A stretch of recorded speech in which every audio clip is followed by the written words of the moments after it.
Hello guys, welcome back to సామలాస్ kitchen. So ఈరోజు మన recipe వచ్చేసి బోటి కర్రీ.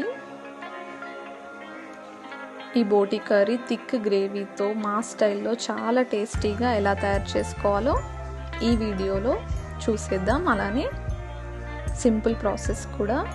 సో దానికోసం బోటీని 1-2 సార్లు శుభ్రంగా కడిగి తీసుకోవాలి. అలానే ఒక 6 to 8 ఇలాచీ, లవంగాలు, సాజీరా, దాల్చిన చెక్క, బిర్యానీ ఆకు, అలానే జాపత్రి, కొద్దిగా జాజికాయ, అలానే స్టోన్ ఫ్లవర్ని తీసుకోవాలి. ఇప్పుడు కుక్కర్ని పెట్టేసి ఒక 4 to 5 టేబుల్ స్పూన్స్ ఆయిల్ని వేసుకోవాలి. అలానే ఈ హోల్ గరం మసాలాని కూడా వేసుకొని అంతా ఒకసారి ఫ్రై అయ్యాక ఇప్పుడు ఒక 2 మీడియం సైజ్ ఆనియన్స్ని ఇలా సన్నగా కట్ చేసి వేసుకోవాలి. అలానే ఒక 2 పచ్చిమిర్చిని కూడా వేసుకొని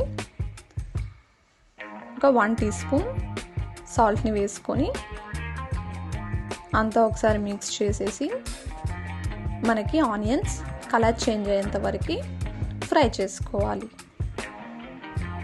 సో చూస్తున్నారు కదా, ఆనియన్స్ అన్నీ కూడా మగ్గిపోయాయి.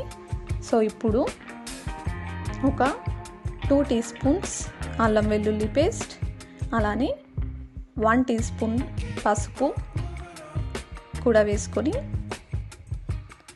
అంతా ఒకసారి బాగా మిక్స్ చేసి ఒక 2 minutes ఆయిల్లో ఫ్రై అవ్వగానే మనం ముందుగానే శుభ్రంగా కడిగి పెట్టుకున్న బోటీ అంతా కూడా వేసేయాలి. సో ఇదంతా కూడా బాగా మిక్స్ చేసేయాలి. ఇప్పుడు దీన్ని ఒక ఆయిల్లో ఒక 10 minutes పాటు మగ్గించుకోవాలి, వాటర్ ఏం వేయకుండా.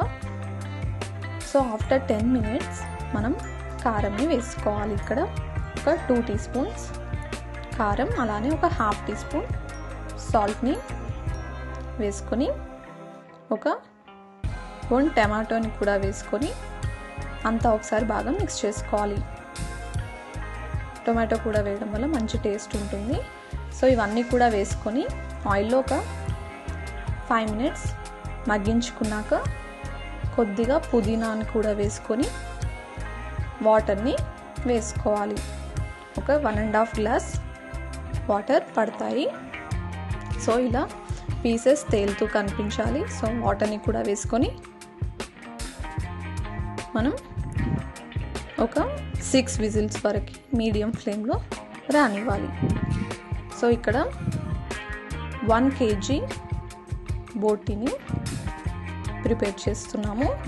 సో చూస్తున్నారు కదా, ఆఫ్టర్ 6 విజిల్స్ చాలా బాగా ఉడికిపోయింది. సో ఆయిల్ కూడా ఫ్లోట్ అయిపోయింది. సో ఇప్పుడు ఒక 1 టీ స్పూన్ ధనియాల పొడి, అలానే కొత్తిమీరని కూడా వేసుకొని మనం దీన్ని ఒక 5 minutes పాటు గ్యాస్ ఆన్ చేసుకొని మగ్గించుకోవాలి. సో అంతే అండి, ఒక 5 minutes మగ్గించుకున్నాక గ్యాస్ ఆఫ్ చేసేయడమే.